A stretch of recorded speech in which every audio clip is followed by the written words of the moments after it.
Assalamualaikum warahmatullahi wabarakatuh. Alhamdulillahi rabbil alamin. Wabihi nasta'inu ala umurid dunya waddin. Assalatu wassalamu ala ashrafil anbiya'i wal mursalin Sayyidina wa maulana Muhammadin. Amma ba'du. Pemirsa, sahabat Remas Baitul Ilmin, dan juga para penonton yang dirahmati Allah. Pada kesempatan kali ini kita akan mempelajari tentang ilmu Al-Quran, yakni ilmu tentang seluk-beluk Al-Quran secara umum, bagi pemula, bagi orang-orang awam, sehingga dengan adanya ilmu Al-Quran ini bisa memperbaiki bacaan kita ketika kita membaca Al-Quran, dan sesuai dengan kaidah-kaidah yang telah ditentukan oleh ulama-ulama qura, ulama-ulama ahli Al-Quran. Pada kesempatan kali ini saya akan menjelaskan apa yang dimaksud tentang tajwid. Pengertian ilmu tajwid. Tajwid merupakan bentuk masdar dari fi'il madhi jawwada. Jawwada yujawwidu tajwidan, yang berarti membaguskan, menyempurnakan, dan memantapkan. Sedangkan menurut istilah, ilmu tajwid adalah ilmu untuk mengetahui bagaimana cara memenuhkan atau memberikan hak huruf dan mustahaknya, baik yang berkaitan dengan sifat mad sebagainya seperti tarkik dan tafkhim dan selain keduanya. Yang dimaksud dengan ilmu tajwid bisa dikatakan ilmu pengetahuan tentang kaidah serta cara-cara membaca Al-Quran dengan mengeluarkan huruf dari makhrajnya serta memberi hak dan mustahaknya. Jadi memberikan hak-hak setiap huruf, setiap hukum ketika dalam membaca Al-Quran. Yang kedua, tujuan mempelajari ilmu tajwid. Ilmu tajwid memiliki tujuan, yakni saunul lisan 'anil lahni fi kalamillahi ta'ala, menjaga lidah dari kesalahan-kesalahan di saat membaca Al-Quran. Jadi agar kita tidak tidak sembarangan dalam membaca Al-Quran, diperlukan kita harus mempelajari tentang ilmu tajwid. Sebagian kita ada yang mengatakan, ya mungkin ini hanya pelajaran Quran biasa, sama seperti bahasa Arab yang lain. Tidak. Quran adalah kalamullah. Quran adalah kalamnya Tuhan, berbeda dengan kalamnya manusia. Tentunya kita harus lebih serius dalam mempelajari tentang ilmu Al-Quran, karena dalam sebuah riwayat dikatakan kalamullah, kalamnya Allah dibandingkan dengan kalamnya manusia itu seperti keutamaan Allah dibandingkan dengan makhluk-makhluknya. Artinya apa? Ketika membaca Al-Quran kita harus mengerahkan total keseriusan kita dalam membaca Al-Quran. Hukum mempelajari Al-Quran. Hukum mempelajari Al-Quran tajwid, yakni fardu kifayah, sedangkan mengamalkannya adalah fardu ain. Kita orang banyak, kita fardu kifayah dalam mempelajari Al-Quran, yakni satu orang bisa mewakili, otomatis yang lain bisa gugur kewajibannya.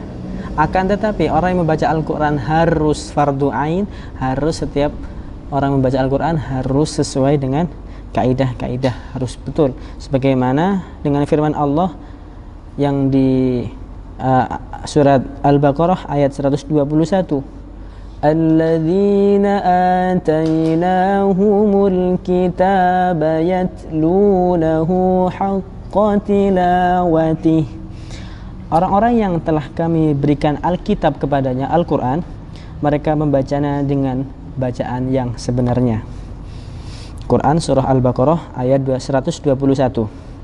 Dalam hal ini Imam Ibnu Jazari, pengarang kitab Al-Jazari, mengatakan wal akhdhu bitajwid hatmun lazimun man lam yujawwidil qur'ana athimun, yang artinya menggunakan atau mengamalkan ilmu tajwid merupakan suatu keharusan, kewajiban.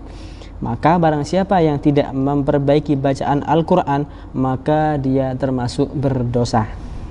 Demikian menurut Ibnu Al-Jazari. Kemudian dilanjut lagi tentang tingkatan dalam membaca Al-Quran. Dalam kita membaca Al-Quran itu kita harus memperhatikan ada yang namanya ritme, yaitu kecepatan atau mode membaca Al-Quran. Yang pertama tahqiq, yang kedua tartil, yang ketiga hadr atau tahdir, yang keempat tadwir. Kita mulai dari tahqiq. Tahqiq adalah bacaan seperti tartil tetapi lebih tenang dan perlahan-lahan. Dan cara seperti ini paling optimal ketika digunakan untuk mengajarkan Al-Quran untuk para pemula. Contoh bacaan tahqiq seperti ini. A'udzu billahi minasy syaithanir rajim. Bismillahirrahmanirrahim.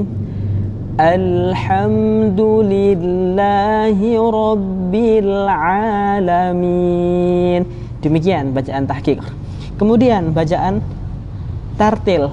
Tartil ini sesuai dengan surat Al-Muzammil, ada ayat yang mengatakan warattilil qur'ana tartila, dan bacalah Al-Quran dengan tartil. Tartil ini di atasnya di bawahnya tahqiq, artinya dia lebih sedikit lebih cepat tetapi tetap lambat. Contoh seperti ini. A'udzu billahi minasy syaithanir rajim. Bismillahirrahmanirrahim. Alhamdulillahi rabbil alamin. Bacaan tartil dalam definisinya yakni bacaan yang perlahan-lahan dan jelas, mengeluarkan setiap huruf di makhrajnya, menerapkan sifat-sifatnya serta memberikan hak huruf pada mustahaknya. Kemudian lanjut lagi mode yang ketiga. Setelah tahqiq, tartil, yang ketiga adalah tadwir. Tadwir ialah bacaan yang sedang, tidak terlalu cepat dan tidak terlalu lambat. Jadi antara tartil dan hadr. Ini juga bacaan yang bagus, lebih cepat daripada tartil. Contoh, A'udzu billahi minasy syaithanir rajim. Bismillahirrahmanirrahim. Alhamdulillahi rabbil alamin. Demikian bacaan tadwir. Kemudian lanjut lagi yang keempat, yakni yang fast atau cepat, yakni hadr atau tahdir. Hadr dalam definisinya yakni bacaan cepat dengan tetap menjaga hukum tajwidnya. Cepat tetapi menjaga hukum tajwidnya. Contoh, A'udzu billahi minasy syaithanir rajim. Bismillahirrahmanirrahim. Alhamdulillahi rabbil alamin. Arrahmanir rahim. Maliki yaumiddin. Iyyaka na'budu wa iyyaka nasta'in. Demikian. Di antara 4 mode tadi dalam membaca Al-Quran, yang paling disukai Allah adalah bacaan yang tartil. Jadi tidak terlalu lambat, tidak terlalu cepat. Artinya sedang-sedang, ya. Seperti yang diturunkan seperti firman Allah dalam surat Al-Muzammil,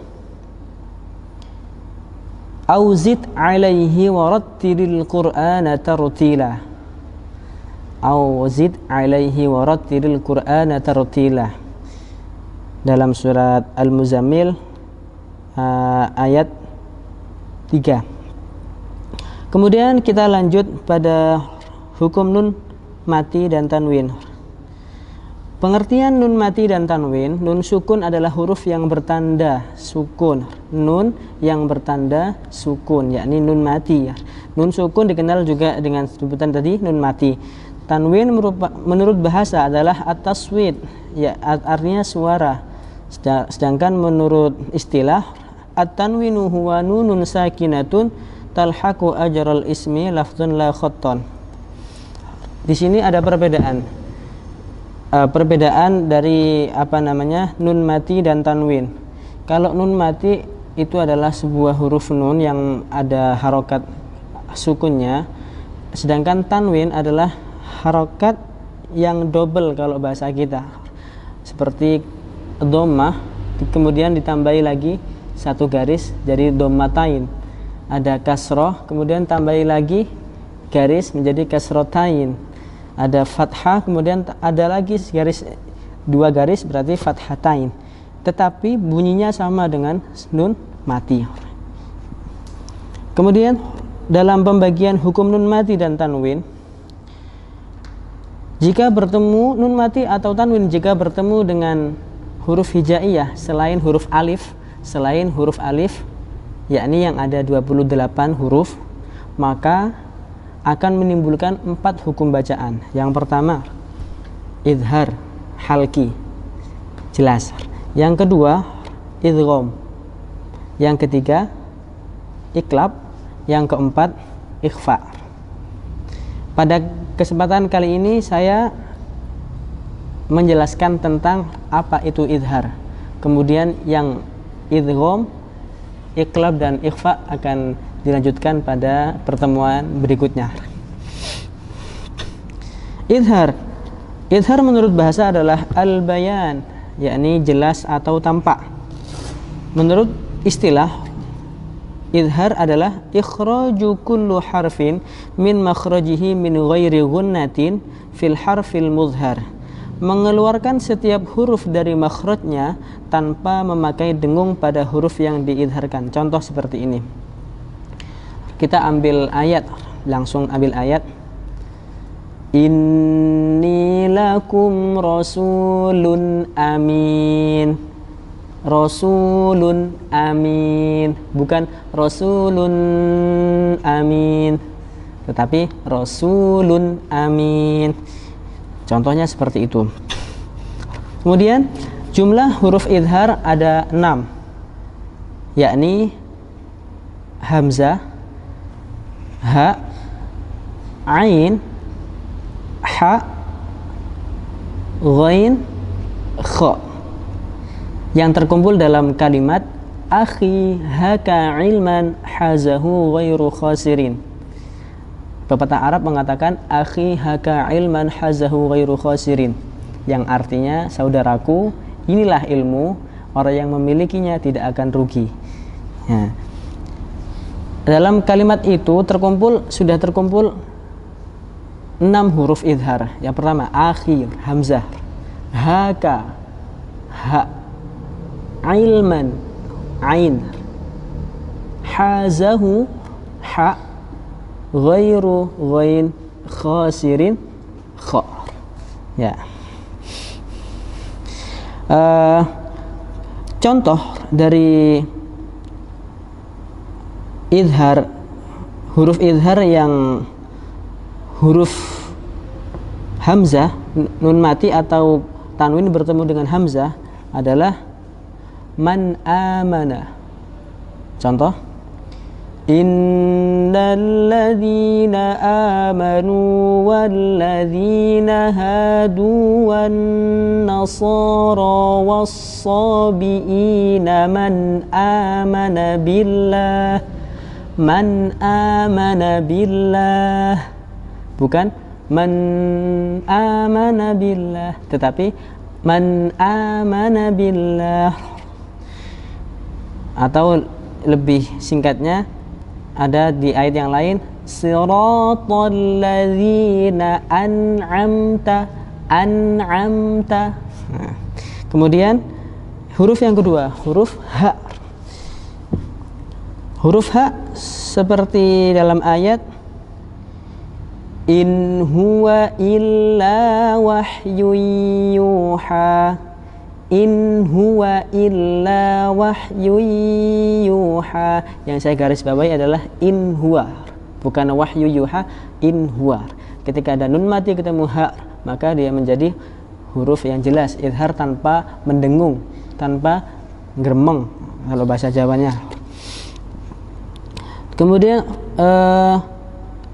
tanwin yang bertemu dengan ha, yakni seperti sami, seperti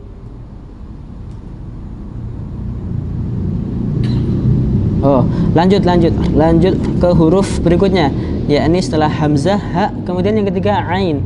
Huruf ain seperti contoh ma kana liya min ilmin, ma kana liya min ilmin, min ilmin, bukan min ilmin. Nah, kemudian huruf berikutnya yakni huruf ha, seperti pada ayat wa kanu yanhituna minal jibali buyutan aminin.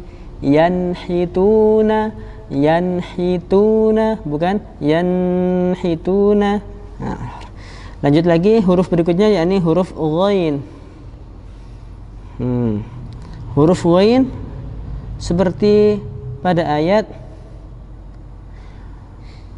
aw khalqam mimma yakburu fi sudurikum fasayaquluna man yu'iduna qulil ladzi fatarakum awwala marrah, yani fasayunghiduna ilaika ru'usahum wa yaquluna matahu.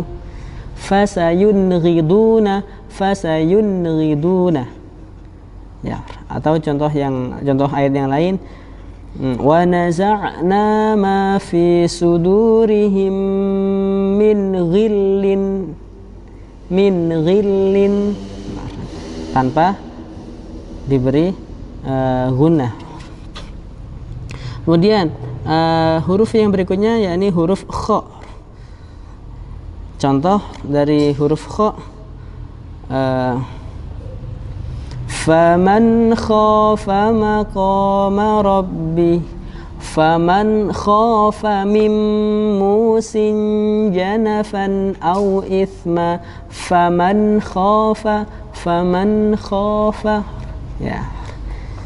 Jadi di antara tadi saya ulangi lagi bahwa idhar adalah jelas tanpa, yakni dalam pengucapannya tanpa disertai dengan gunnah ataupun dengung. Huruf-hurufnya ada 6, yakni hamzah, ha, ain, ha, ghain dan kha, yang terkumpul dalam kalimat akhi haka ilman hazahu ghairu khasirin, yang terkumpul dalam kalimat akhi haka ilman hazahu ghairu khasirin.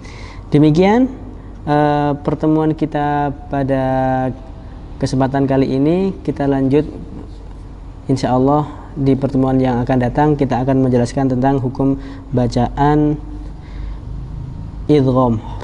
Ya. Sekian dari saya, semoga bermanfaat. Assalamualaikum warahmatullahi wabarakatuh.